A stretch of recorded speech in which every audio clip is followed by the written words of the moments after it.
We will speak today of aspects of human morality, going on tomorrow to show that this moral domain of the human soul leads us into the macrocosm.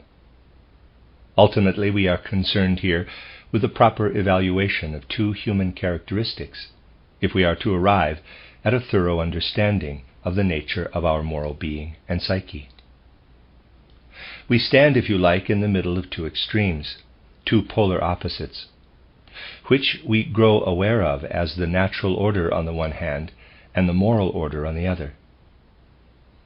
We have spoken of how the worldview developing over recent centuries and becoming ever more widespread and popular is incapable of building a bridge between these two domains. If we are to get any nearer to solving the riddles of life and the world, we need to consider, above all, two human qualities which relate to these polar contrasts of nature. And let's say of the spirit, or also the moral world order. We are indubitably given up to the natural world. In a sense, our psyche and moral being are dependent on it. But to feel ourselves truly human, we also need to raise ourselves out of the merely natural order of things and feel ourselves to exist within a world order that is not subsumed in nature. Only by pursuing the path of spiritual science, in fact, will we come to a clear view of what is involved here. To start with, let us examine a pervasive and erroneous idea which prevents people from solving the riddles that lie hidden there, that lie hidden here. There is a long-standing tradition that we can understand our own human nature by looking in some immediate way for the connection between aspects of soul-spirit and the physical body. People picture the human body here, say, and then the soul and spirit within it somehow, and then they look for the connection between them. Plate 8. Such a connection has been much sought, and a great portion of humanity's endeavors in philosophy have focused on discovering the nature of this connection between soul and spirit, or mind, on the one hand, and the body on the other. As you will know by now, the science of the spirit tackles most of these issues, to which so much popular attention is devoted in a quite different way. The questions themselves must be formulated differently in spiritual science from the trivial form in which they frequently appear. Especially in the 19th century, popular views, also theoretical ones, that no such thing as soul and spirit can be discovered alongside the physical body, have become widespread and even fixed. In this view, the soul and spirit are seen only as a kind of product of the body. People familiar with the great findings of scientific research find such a view extremely alluring. It allows them to see the human being as dependent on nothing but physical processes between birth and death, on his whole physical organism. Materialistic thinkers have repeatedly pointed out that our mental faculties develop in conformity with the development of the body from the very first days of childhood onward, and that when our body is not properly cared for, our soul spiritual development suffers too. Likewise, when we enter old age and the body deteriorates, it can be shown that our mental faculties decline. Certain injuries can also lead to abnormalities in mind and soul, and thus we are dependent on the way our corporeal nature is constituted. A person can ingest poisons which induce a merely chemical effect in him, and yet in consequence he can also display certain types of mental abnormality. And similarly, symptoms of paralysis are triggered by physical substances to which the body succumbs. In other words, tangible results are available in empirical physical research to demonstrate that basically the mind and psyche are merely a function of the body. Researchers who pursued this line of inquiry and developed a corresponding outlook have also been able to point to micro-phenomena of this type.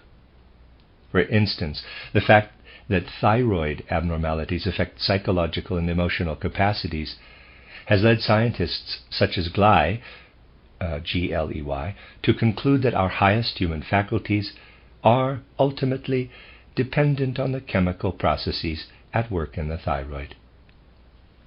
All these things have something of an allure in the whole way that scientific thinking has developed in modern times. As increasing numbers of people came to embrace this scientific mode of thinking, ideas about the soul and spirit were suppressed. Increasingly, the mind and psyche came to be seen as something of no autonomous significance. These developments gave rise to a very marked contrast in the civilized world. On the one hand are those who develop more or less of an allegiance to modern scientific thinking, regarding their rejection of an autonomous mind and soul as a sign of their great cultural progress, if that's what we can call it. And on the other is the remainder of the population, those who want to go on adhering to old religious beliefs, to old ideas about the human spirit and soul, about a moral world order, but in fact can only cling to these old traditions by distancing themselves from views propounded by modern scientific thinking. On the one hand, therefore, we have a numerous populace, whom others see as stuck in the past, as people who know nothing about natural laws and therefore remain stuck in their old religious beliefs. And yet in recent times, increasingly, something else has arisen. The fascination and compelling allure of scientific ideas, so ubiquitous in the mid-19th century, or also still at the beginning of its latter third, has gradually waned, even amongst many scientific thinkers. People have grown more tolerant toward views that they previously thought must inevitably disappear and were just a throwback. Yet this latter phenomenon has to be attributed, really, to the somnolence of modern souls.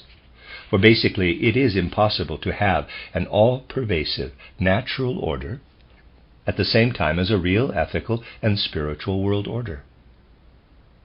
The way the natural order is regarded today is irreconcilable with a moral world order, and it is only possible to let it coexist with old traditions of various religious beliefs by failing to think properly.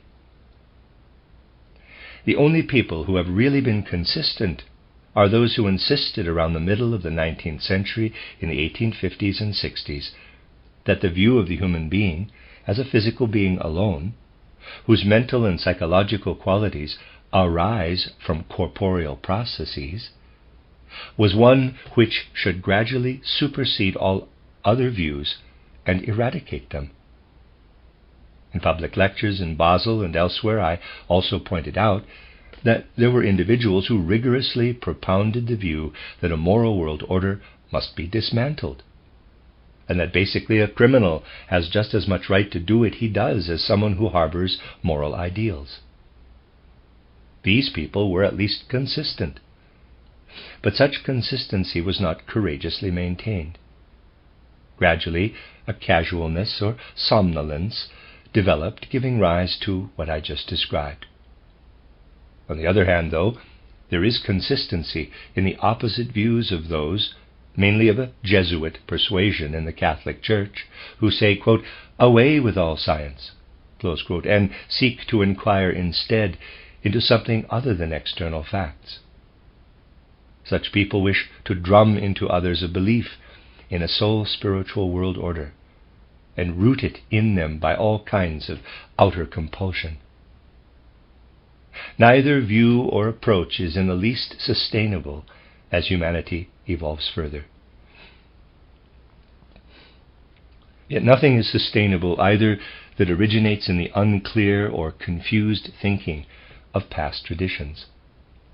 Above all, as long as we consider only our present existence, the idea of the human being as a corporeal entity containing a soul is not sustainable. Nor will we discover how the one and the other are connected.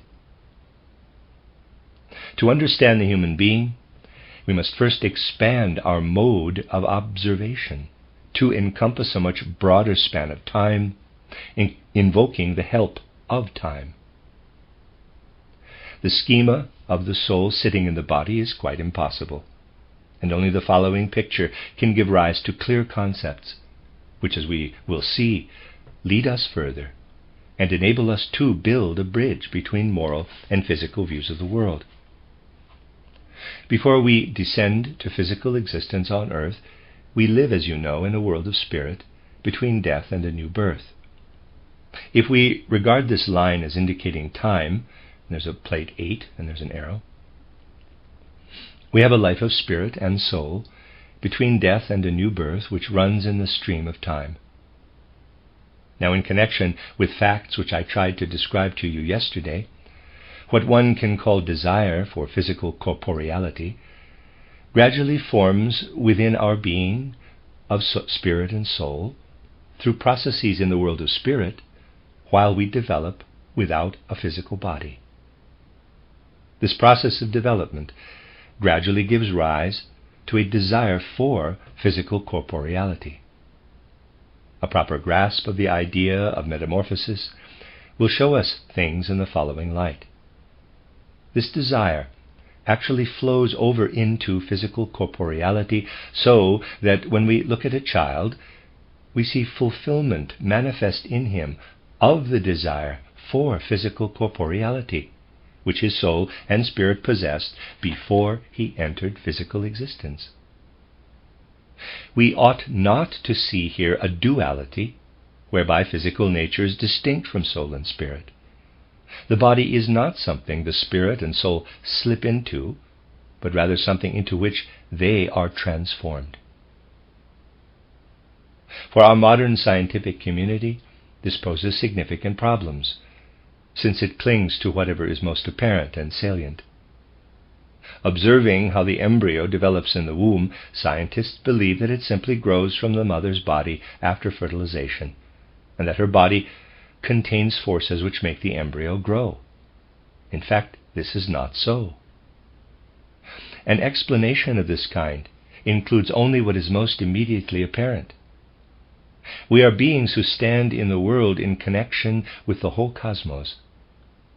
What would we say if someone were to assert that the volume of air your body contains at any particular moment has simply emerged from within you? It has not. You have breathed it in, and the air inside you exists there by virtue of your unity with the whole surrounding world.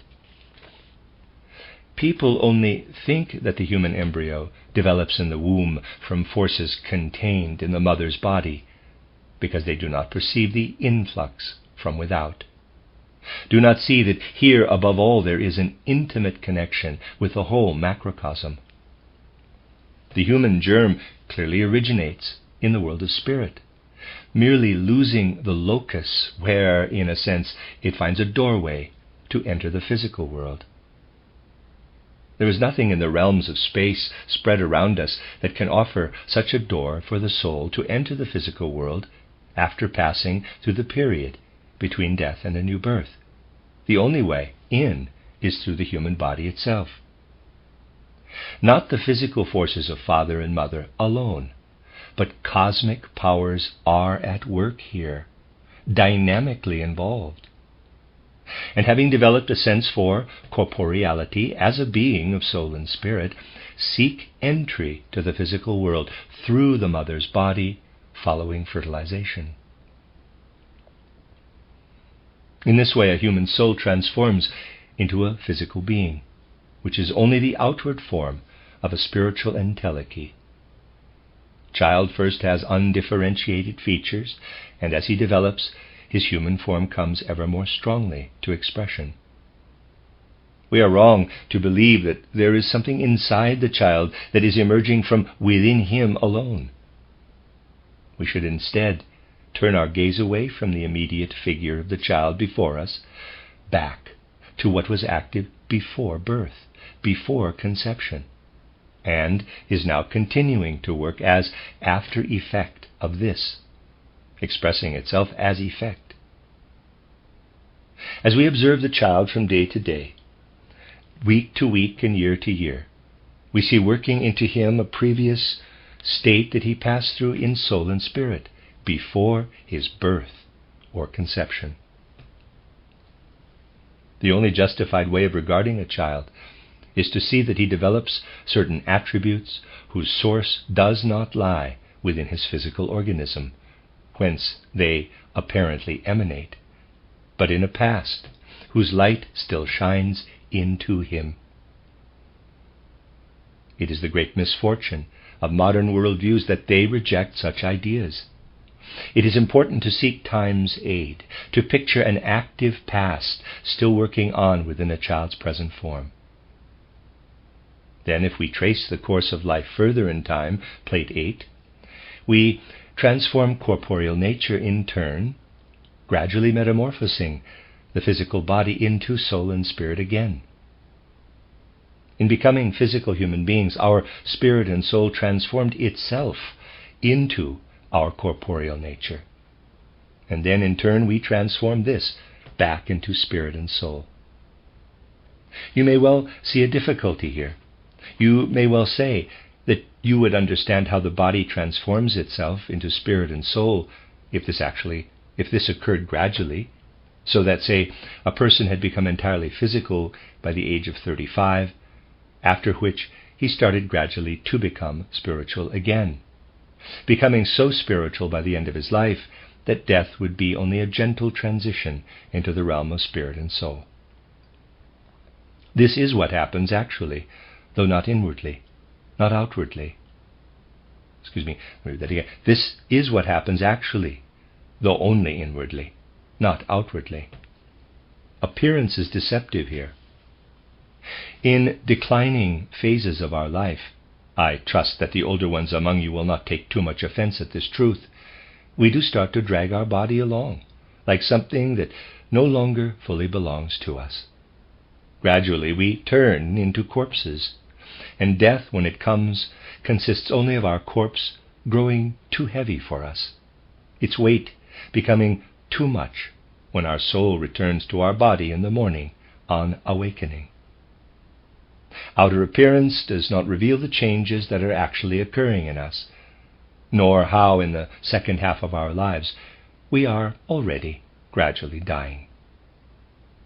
Instead of assuming a duality of mind and psyche on the one hand, and the body on the other, we should learn to understand how the spirit and soul transform into the body, and the latter in turn transforms back into the former. To do this we need to invoke time. While this, in a sense, only outwardly expresses the course of human development, it is connected with two important human qualities. What enables us to metamorphose gradually out of a realm of spirit and soul into a corporeal realm, so that we become one with the body? We grasp what is at work here by understanding the nature of love as a moral quality. The following is a truth of principal importance. We enter the physical world through love, by pouring ourselves out into physical corporeal nature.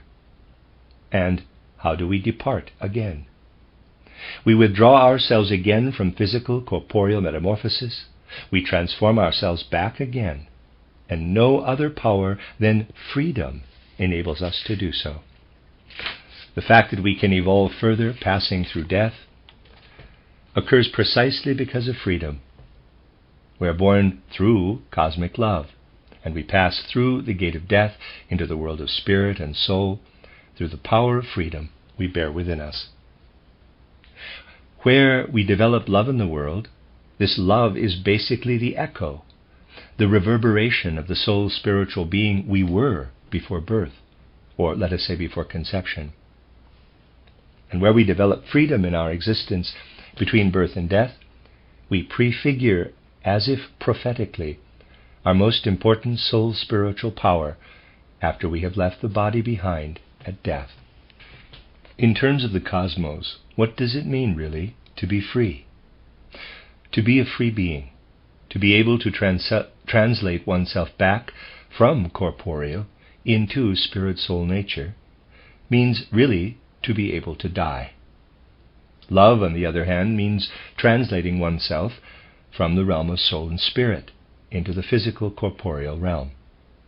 In terms of the cosmos, being able to love means being able to live. And so you see how processes that doubtless can be regarded as purely natural ones, being born and discarding the body, birth and death, which modern scientists regard as merely natural processes, can also be grasped as manifestations of love and freedom. What then are we really doing in soul-spiritual terms when we develop love in ourselves out of our will? We are forming a spirit-soul after-image within us, inside our skin, of what composed our whole being before we were conceived. Prior to conception, we live in the cosmos through the power of love. And during our life on earth, between birth and death, the love we unfold as a moral virtue is in a sense a feeling, will, memory of this life we led in the cosmos. The goodness of love is like a microcosmic refinement of what is spread through the macrocosm before our birth.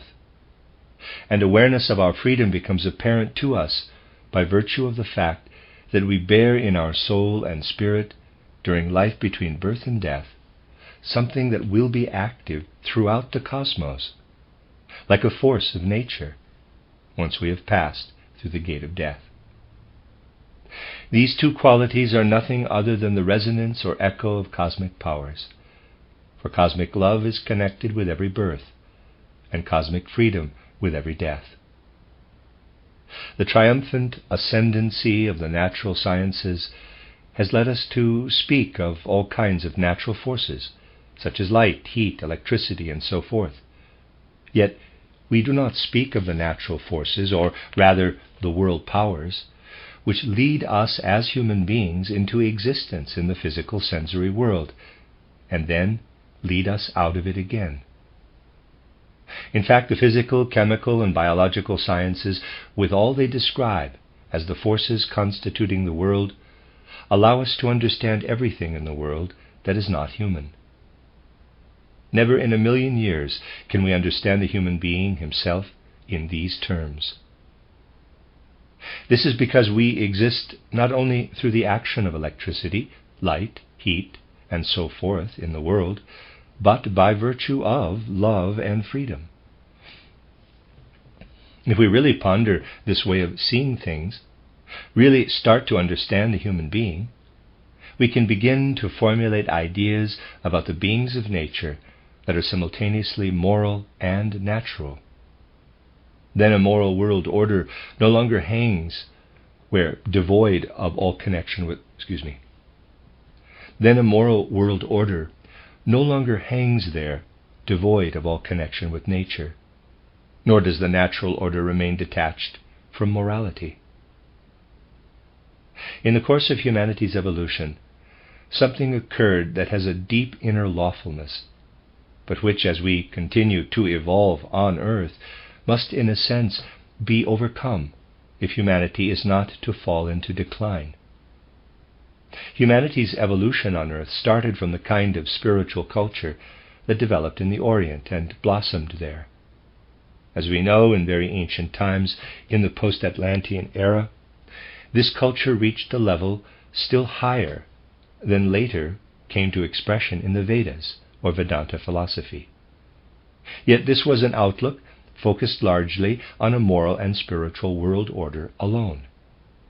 This moral and spiritual world order was great and magnificent at certain long-gone eras of humanity's evolution. But in the Orient it gradually fell into decadence and was unable to reconcile itself with a natural world order. In modern times in the West, a view of the world as natural order has arisen, an outlook that sees the world only in terms of the forces that can be observed in the external world by means of our senses, and this is unable to arrive at a moral world order. This huge contrast between the East and the West is one we have previously discussed from diverse angles. In the East, human beings were predisposed to grasp only the nature of soul and spirit, whereas in the West they tended to grasp only corporeal nature, and these perspectives colored all other views and outlooks. People do not usually realize how radically divergent are the concepts human beings have in different places of the globe. What a true Westerner regards as human nature is something alien to the Easterner. And when an Eastern person speaks of the human being, he is really talking of something that does not actually exist on earth. The Easterner directs his attention, his whole soul, to what the earth really has no part in and does not touch. If we went back to the dawn of the Oriental worldview, we would find that it takes no account at all of physical sensory existence, disregarding it in relation to all births and everything that governs human evolution. The human being then was an entirely soul spiritual being, and developed no proper sense of physical existence. This has an important influence on everything the Oriental can think. Today this has grown decadent, but in ancient times what the Oriental could think in relation to the social nature of humankind came to a very clear expression. And what does a Westerner think? Let's take as an example one of the most outstanding social thinkers of the West, Adam Smith. Western science cannot comprehend the human being, for it grasps only what is non-human, and likewise Western social sciences do not comprehend human nature. If you study Adam Smith's title, The Wealth of Nations, you will find he doesn't speak about human beings at all, but instead of a particular region of the globe, of what grows there and can be found there, and then he speaks also of a mechanism which he gets to do the sowing and harvesting and so forth. So, here's some land, here's a mechanism, plate 8, that has to operate freely on this portion of the earth, but only as dictated by its automatic nature. This mechanism has to do all the work on this land in the right way. These are the two elements Adam Smith talks of, naming the chief characteristics of this mechanism, quote, economic freedom, close quote, and calling the piece of land, quote, private property, close quote. And this really is the basic unit in his view of society. A piece of private property with an economic mechanism independent of the other mechanisms that operate on other pieces of private property. Thus Adam Smith's concepts relate only to the cultivated earth, private property, and an economic mechanism with economic freedom. These really are his terms. If he encounters a person, he does not regard him as a human being, but sees him as representing a piece of private property and an economic mechanism, more or less accidentally possessing a head, trunk, and limbs, along with some kind of ghostly or spectral self, though this doesn't figure in the schema, and there is no term for it in Smith's concepts. So this mechanism lands here on the piece of private property, and as it starts to operate, to work, it assumes the outward form of a phantom endowed with head, trunk, and limbs. Nowhere in Adam Smith's works do you find a concept of the human being as such. Try it for yourself. You just find a convergence of private property with an economic mechanism, but nowhere any concept of the human being. In a sense, you find what surrounds human beings, but not the human being himself. The characteristic thing is that a last vestige of freedom is present here and is ascribed to the mechanism. Nothing is said about human freedom, nor of what arises from moral imagination, is filled with a spiritual content and makes us fully human. For then one would have to resort to ideas such as those in my book titled The Philosophy of Freedom. Instead, we hear of the connection between private property and an economic mechanism. On the one hand, therefore, we have the vestiges of Oriental wisdom in an incapacity to emerge from human soul spiritual nature and enter the physical world. And in Westerners, we have the ability to see something real in the world, a possession in the world with a mechanism at work on it. Here, the landowner has great estates. His lordship has external forces whereby these estates are managed and hunted. So we can see that his lordship certainly owns something. But what walks around on these estates like a mere phantom of the human being is something not truly perceived. So you can see what is needed. The human being is such in his intrinsic nature. We have to develop within us a living vision of the human being himself. Our Western science has its series of evolving animals, starting with the simplest organisms and developing into the most complex on 4 legs, after which they eventually stand up on 2 legs to become vertically instead of horizontally aligned. And hey presto, we have the highest animal, called man. That's all. An evolutionary sequence of animals with man at the top. In other words, science has nothing to say about the human being, nor do the social sciences either. For here we just have our private property and the economic mechanism operating on it. Again, the human being himself fades out of the picture. The odd thing about modern humanity is that it does not notice there is nothing human here, nothing human at all. And this gives rise to a certain need. After all, human beings live in a social context. Let us assume that they live as Adam Smith sees them. For the fact he expressed this view means simply that he said what numerous others were thinking. Imagine that Westerners take a look at their social existence. They will not find themselves there at all. How is it possible to find in this concept of the human being what lies beyond both birth and death? To do so at all requires them to take it on authority. And as such ideas continued to flourish, all spiritual matters had to be taken on authority, so that people in turn began to feel reluctant even to think about the spirit. This developed further in modern proletarian thought, except that here these things were taken to their true conclusion. Proletarian thinkers said, quote, well, the bourgeoisie have reflected on the nature of the human being, but nothing of the human being exists here. There's just private property and the economic mechanism. So let's not talk about this airy-fairy idea of human nature as special. Let us just speak instead of economic forces which produce everything. Close quote. We should take this view seriously. The others do not take it seriously, for while they speak all week long as if only private property and the mechanism of economic freedom existed, on Sunday they attend sermons about their immortal soul. We really should try to be alert to this, for without the courage to look such things in the eye, we will not progress. And it is understandable that today many powers exist with a very keen interest in preventing a proper light being shown on these realities. It is uncomfortable, of course, for people to hear that while social science seeks to understand how human beings can live harmoniously together, it actually has nothing to say about human nature, speaking only of private property and of the economic freedom of an economic mechanism. I have tried to describe an approach founded on a real living sense of metamorphosis, as compared with one that wishes to know nothing about this. Tomorrow we will examine the deeper reasons largely preventing people from grasping the necessary macrocosmic consequences of these insights.